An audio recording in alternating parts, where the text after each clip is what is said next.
Bismillah, assalamualaikum warahmatullahi wabarakatuh. Innal hamdalillah nahmaduhu wa nasta'inuhu wa nastaghfiruh wa natubu ilaihi wa na'udzu billahi min syururi anfusina.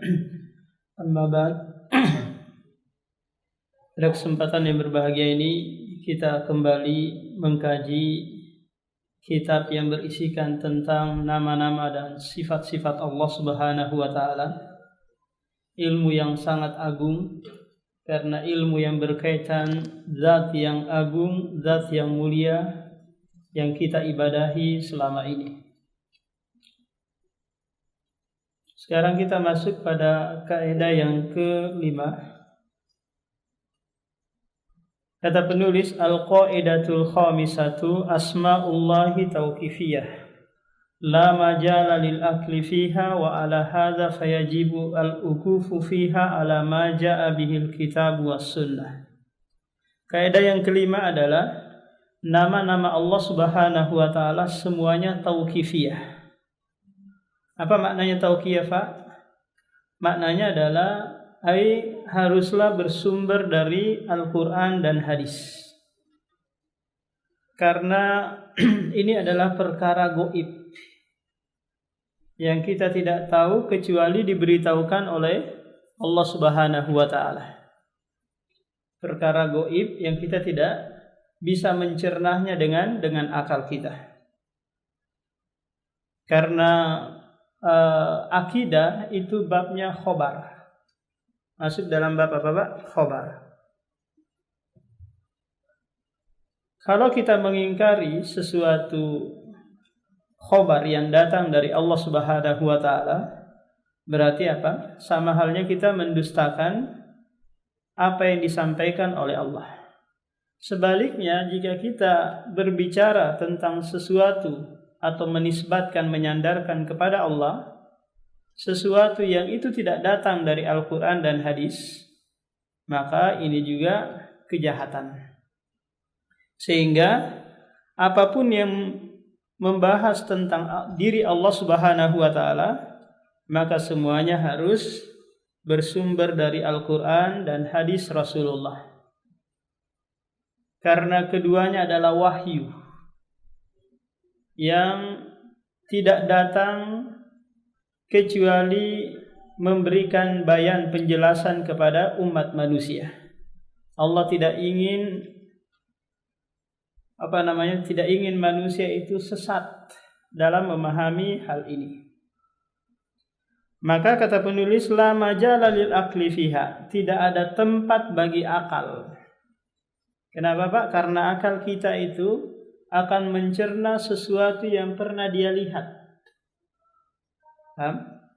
Mencerna sesuatu yang pernah dia lihat. Di balik tabir ini, kita tidak bisa mencerna siapa orang-orang yang di balik tabir warna hijau ini. Sejauh apapun kita mencernanya, sedalam apapun kita memikirkannya, itu tidak bisa sampai pada hakikatnya. Apalagi Allah Subhanahu wa taala yang jauh di atas arsy-Nya, kita mau mencernanya, itu tidak akan sampai. Kalau kita disuruh membayangkan bidadari yang ada di surga, maka kita tidak akan sampai. Paling kita akan memikirkan putri Indonesia mungkin, atau istri tetangga kita yang cantik, karena akal kita tidak bisa mencernanya. Sesuatu yang bisa digambarkan, dibayangkan oleh akal kita adalah sesuatu yang pernah dia lihat. Maka tidak ada tempat bagi akal untuk membicarakan nama-nama Allah dan sifat-sifatnya. Wa ala hadza, berdasarkan ini, fayajibul lukuf, maka wajib berhenti pada apa? Pada Al-Qur'an dan hadis. Ada dalil, kita bicara. Tidak ada dalilnya, kita tidak berbicara. Kenapa? Karena Allah berfirman, wala taqfu ma laysa laka bihi ilmun, innas sam'a wal basara wal fuada kullu ulaika kana anhu mas'ula. Janganlah kalian berbicara apa yang kalian tidak memiliki ilmu tentangnya. Dan kalau kita berbicara tentang Allah bukan dari Al-Quran dan hadis, kalau dia berbicara bahwa dia baru saja ketemu dengan Allah, ketemu dengan Rasulullah, ketemu dengan malaikat, maka ini kebohongan. Apa dasarnya dia bertemu dengan Allah? Apakah dia mampu naik tembus ke langit pertama tanpa menggunakan bantuan karena di atas sana nggak ada oksigen? Ini langit pertama yang harus ditempuh 500 tahun perjalanan. Dari langit pertama ke langit kedua juga sama 500 tahun perjalanan. Kok ini semalam dia ketemu Allah buat MUI gitu tanda tangan kesepakatan? Ini adalah kemajnunan, kegilaan yang tidak ada batasnya. Maka orang-orang yang berkata tanpa ilmu atas Allah ini adalah kebohongan. Semuanya akan dimintai pertanggungjawaban. Innas sam'a wal basara wal fuada kullu ulaika kana anhu mas'ula. Wa qawlihi kul innama harraba rabbiyal fawahisha ma dhahara minha wa ma batan wal isma wal baghya bighairil haqqi wa an tusyriku billahi ma lam yunazzil bihi sultana wa antakulu 'alallahi ma la ta'lamun. Coba lihat di ayat ini, Allah menyusun urutan-urutan dosa. Yang pertama adalah al-fawahish, perbuatan-perbuatan yang keji, baik yang nampak maupun yang tersembunyi. Kemudian dosa. Kemudian perbuatan kejahatan. Kemudian kesyirikan. Dan dosa yang paling besar adalah wa antakulu 'alallahi ma la ta'lamun. Engkau berkata atas Allah tentang Allah apa yang engkau tidak memiliki ilmu di dalamnya. Li'anna tasmiyata ta'ala bima lam yusammi bihi nafsahu au inkara ma samma bihi nafsahu jinayatun fi haqqihi ta'ala. Karena menamakan Allah dengan sesuatu dengan nama yang dia tidak namai dirinya atau mengingkari, maka ini adalah kejahatan terhadap hak Allah Subhanahu wa taala. Contoh tak kala kita mengatakan bahwa orang-orang yang dituduh Wahabi, orang-orang yang dituduh Wahabi, wah ini Wahabi, pada hakikatnya itu baik. Kenapa? Karena Wahabi itu adalah nisbah kepada nama Allah Al-Wahhabun, Maha Pemberi. Wahhabun jadinya nisbahnya apa? Wahabiyun. Muhammadun Muhammadiyun. Maka pada hakikatnya ini baik. Kenapa? Karena dinisbatkan kepada Allah Subhanahu wa taala. Tapi orang ini menjadikannya sebagai alat penghinaan, pelecehan terhadap mereka yang menuduh bahwa kekejaman teroris pemboman ini dilakukan oleh Wahabi. Terus mereka mengatakan nggak ada nama Wahabi itu, nggak ada nama apa Wahhab itu. Maka ini adalah pengingkaran terhadap nama Allah yang mulia. Atau kalau orang Makassar mengatakan bahwa Allah itu punya nama Karaing, Allah memiliki nama Karaing, atau Gusti kalau orang Jawa, maka ini adalah penisbatan kepada Allah yang Allah tidak namai untuk dirinya di dalam Al-Quran maupun di dalam hadis.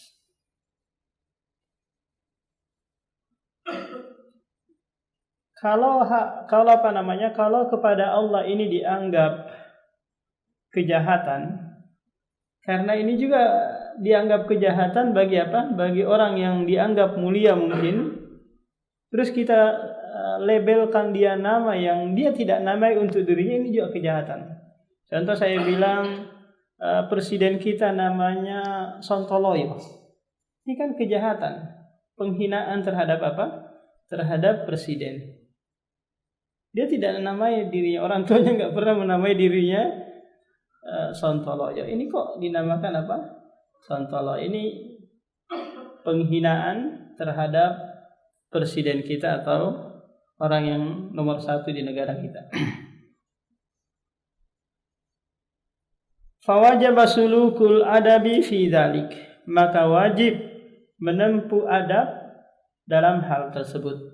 Wal iktisaru ala ma jabihi nafsu, dan mencukupkan atas apa yang datang dari Al-Qur'an. Al-qaidatus sadisatu, qaidah yang keenam, asmaullahi ta'ala ghairu mahsuratin bi adadin muayyanin. Nama-nama Allah itu tidak terbatas pada bilangan tertentu. Jadi nama Allah itu tidak hanya 99 atau 100 atau 120. Jumlahnya apa? Banyak sekali. Kenapa Allah Subhanahu wa taala memiliki nama yang banyak? Karena Allah itu kepengen dikenal. Senang apa? Untuk dikenal. Di antara hikmah Allah menjadikan kekafiran, kesyirikan, maksiat itu agar Allah Subhanahu wa taala dikenal. Karena kalau hambanya sudah mengenal Allah, maka disitulah tambah pengagungan dia, tambah kecintaan dia kepada al-ma'bud, sesuatu yang dia sembah. Tak kenal maka tak sayang, tak kenal maka tak cinta. Berdasarkan sabda Rasulullah, as'aluka bikulli ismin huwa lak sammaita bihi nafsak aw anzaltahu fi kitabik aw 'allamtahu ahadan min khalqik aw ista'sarta bihi fi ilmil ghaibik indak. Rawahu Ahmad wa Ibnu Hibban wal Hakim wa huwa sahih. Wa masta'sarallahu ta'ala bihi fi ilmil ghaibi la yumkinu li ahadin hasruhu walal ihatatu bihi. Doa Rasulullah, as'aluka, aku memohon kepadamu dengan segala nama yang engkau miliki. Ini merupakan tawassul, yaitu apa? Sebelum memanjatkan hajat, menyebutkan apa? Nama-nama Allah terlebih dahulu. Sammaita bihi nafsak, yang engkau namai untuk dirimu, atau yang engkau turunkan di dalam kitabmu, atau yang engkau ajarkan kepada seorang dari makhlukmu, atau apa yang engkau simpan di ilmu ghaib yang ada di sisimu. Dan apa yang Allah simpan di ilmu ghaib, maka ini tidak mungkin seorang bisa membatasinya. Karena masih banyak nih yang disimpan oleh Allah. Fa amma qauluhu, adapun sabda Rasulullah, inna lillahi tis'atan wa tis'ina isman mi'atan illa wahidan man ahsaha dakhalal jannah. Adapun sabda Rasulullah, sesungguhnya Allah memiliki 99 nama, 100 kurang 1, barang siapa yang ahsa ini menghafal, memahami dan mengamalkan konsekuensinya, maka dia masuk surga. Apakah hadis ini bertentangan dengan hadis sebelumnya? Maka jawabannya tidak. Kenapa demikian? Karena bilangan ini diperuntukkan bagi mereka yang mau menghafalnya. Berarti nanti sesuatu yang tidak diperuntukkan masih banyak. Contoh seperti saya mengatakan, saya punya uang 1 juta untuk membayar cicilan karpet Masjid Al-Hikmah BC. Untuk saya siapkan membayar cicilan. Maka apa? Maka masih banyak uang-uang saya di tempat yang lain, di bawah bantal kah, di bank kah, di lemari kah. Tapi yang 1 juta ini khusus untuk persiapan sedekah, amal jariyah. Fala yadullu ala hasril asma'i bihadzal adadi. Ini tidak menunjukkan pembatasan nama Allah dengan bilangan ini. Walau kanal muradul hasra lakanatil ibarah. Seandainya dimaksudkan adalah pembatasan, niscaya ungkapannya seperti ini. Inna asma'allahi tis'atun wa tis'una isman. Man ahsaha dakhalal jannah. Sesungguhnya nama Allah 99, barang siapa yang menghafalnya dakhalal jannah, maka dia akan masuk surga. Sepintas ibarahnya, ungkapannya sama ya. Sama. Cuma ada yang beda kalau dari sisi ilmu nahwu, orang paham gitu ya. Paham ilmu bahasa. Nah, kalau di susunan terakhir ini khobarnya diakhirkan. Khobarnya diakhirkan. Kalau yang susunan awal itu khobarnya dikedepankan. Inna lillahi, lillahi ini adalah khobarnya. Lillahi adalah khobarnya. Mubtada'nya tis'atan.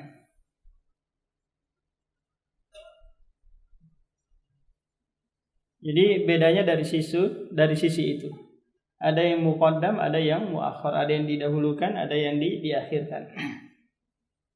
Idzan kalau begitu, fa ma'nal hadis, maka makna hadis anna hadzal adada min sya'nihi anna man ahsahu dakhalal jannah. Bahwasanya bilangan ini bagi mereka yang mau menghafalnya. Wa ala hadza fayakunu qauluhu man ahsaha dakhalal jannah jumlatan mukammilatan lima qablaha.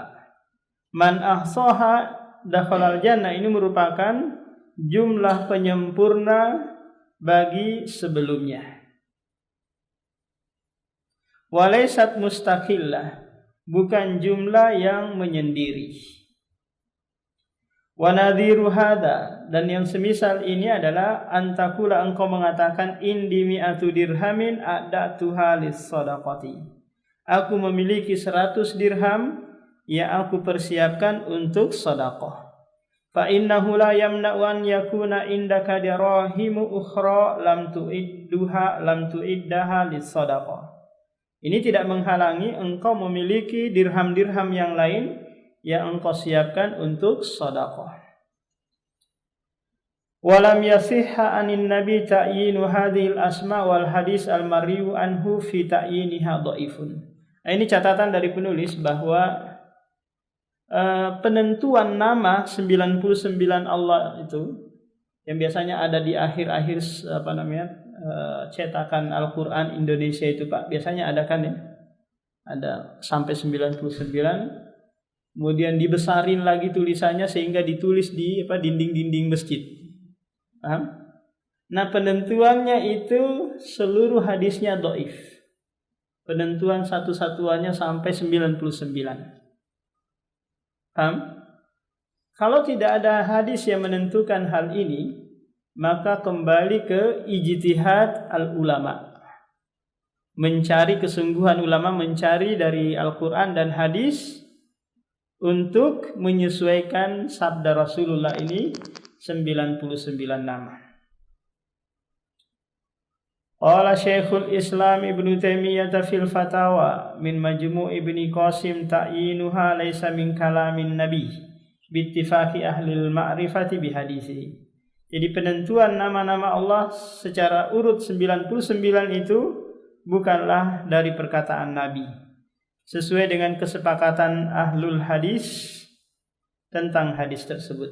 Wa qala qabla dzalika innal walida dzakaraha an ba'di syuyukhi syamiyyin kama jaa'a mufassaran fi ba'di turuqi hadisihi. Nah, sesungguhnya Al-Walid menyebutkan hal tersebut dari sebagian syuyukh, syekhnya yang berasal dari Syam. Ini merupakan periwayatan yang majhul. Kenapa? Karena dia hanya meriwayatkan an syekhi asy-Syami atau an ustadzi Balikpapan. Sementara gurunya banyak di Balikpapan. Ini kok dia menyebutkan secara global. Maka di sini ada majhulul ain wa majhulul hal. Wa qala Ibnu Hajar fi Fathil Bari laisat al-illatu inda syaikhani al-Bukhari tafarruda al-Walid faqat bal ikhtilafu fihi wal ittirabu wat tadlisu wa ihtimalu idraj. Jadi kata Ibnu Hajar al-Asqalani, Cacatnya itu bukan pada tafarrud, yaitu menyendirinya Al-Walid dalam meriwayatkan hadis. Menyendiri itu maksudnya gini, Pak. Taruhlah sekarang ini ada ada 10 murid. Saya menyampaikan sebuah hadis, man akala salome dakhalal jannah. Saya menyampaikan hadis benar, di man akala salome dakhalal jannah. Terus ada murid mengatakan man akala salome la yadkhulul jannah. Saya menetapkan murid satu ini menafikan siapa yang makan salome tidak akan masuk surga. Sementara teman-temannya yang lain 9 itu meriwayatkan dalam kondisi menetapkan. Maka orang ini tafarroda, menyendiri dalam periwayatan, menyelisihi teman-temannya yang lain. Namanya apa? Tafarrod atau munfarid. Bukan hanya itu saja, tapi masalahnya banyak. Yang kedua adalah ikhtilaf. Ini banyaknya perselisihan dalam hadis ini. Kemudian ittirab, kegoncangan rawi, wa tadlis. Tadlis itu gambarannya seperti ini, Pak. Ada seorang murid, dia sering mendengarkan hadis dari gurunya. Suatu saat dia nggak dengarkan, mungkin nggak hadir atau ngantuk pas penyampaian hadis. Kemudian dia mengatakan qala haddasani Burhan, padahal hadis itu dia tidur pas disampaikan. Dia membawakan dengan apa? Dengan qala, seakan-akan dia mendengar. Kalau dia mengatakan haddasani Burhan, berarti dia bohong kan? Tapi dia berkata qala Burhan. Mungkin dia baca, mungkin dia dengar dari temannya, tidak dia dengar langsung dari gurunya. Ini namanya apa? Mudallis. Dia tidak menipu, dia mencoba mensamarkan. Atau contoh kita sezaman dengan Syekh Albani, atau sezaman dengan Ustadz Yazid. Tapi kita nggak pernah berguru. Kita mengatakan qala Ustadz Yazid. Mungkin dari rekamannya, dari bukunya. Tapi kita mencoba mensamarkan seakan-akan kita berguru langsung kepadanya. Ini namanya apa? Tadlis. Wa ihtimalul idraj, ada kemungkinan idraj juga, yaitu sisipan rawi kepada matan hadis. Seakan-akan Rasulullah yang mengucapkan padahal rawi tersebut yang mengucapkan. Walamma lam yasihha ta'inuha anin nabi, takala penentuannya tidak sah dari nabi, ikhtalafas salafu fihi, maka ulama-ulama terdahulu berselisih dalam menentukan nama-nama Allah Subhanahu wa taala. Wa riwiya anhum fi dzalika anwa, dan diriwayatkan dari mereka dengan berbagai macam bentuk. Wa qad jama'tu tis'atan wa tis'ina isman mimma dhahara li min kitabillahi wa sunnati rasuli. Maka nampak bagiku apa yang datang dari Al-Qur'an dan hadis, 81 dari Al-Qur'an dan 18 dari hadis. Nah, ini semua yang dikumpulkan oleh penulis, dan ada kitab tersendiri yang membahas ini secara terperinci seperti kitab Syekh Abdul Razak hafizahullah. Wa hadza makhtarnahu bitatabbu. Ini yang kami pilih secara apa? Secara penelitian. Wahidun wa thamanuna isman fi kitabillahi ta'ala. 81 dari Al-Qur'an. Wa samaniyata asyara isman fi sunnati Rasulillah, dan 18 dari hadis Rasulullah. Wa in kana indana taraddudun fi idkhali al-hafi, hanya saja kami ragu memasukkan nama Allah al-hafi, bi annahu innama warada muqayyadan fi qalihi ta'ala an Ibrahim, karena ini datang terikat dengan ucapan Ibrahim, innahu kana bi hafiya. Apakah hafiya ini kepada Ibrahim ataukah kepada Allah? Wa makhtarna fahuwa hasbu ilmina wa fahmina wa fawqa kulli dhi ilmin alimun. Jadi apa yang kami pilih ini sesuai dengan keilmuan kami dan pemahaman kami. Setiap orang yang berilmu ada lagi orang yang berilmu di atasnya. hatta yasila dzalika ila alimil ghaibi wasyahadati wa man huwa bikulli syai'in alim. Hingga hal itu sampai kepada alimul ghaib yang mengetahui perkara yang gaib dan menyaksikan segala sesuatu yang ada, yaitu Allah Subhanahu wa taala. Demikian, subhanakallah wa bihamdika, asyhadu an la ilaha illa anta, astaghfiruka wa atubu ilaik.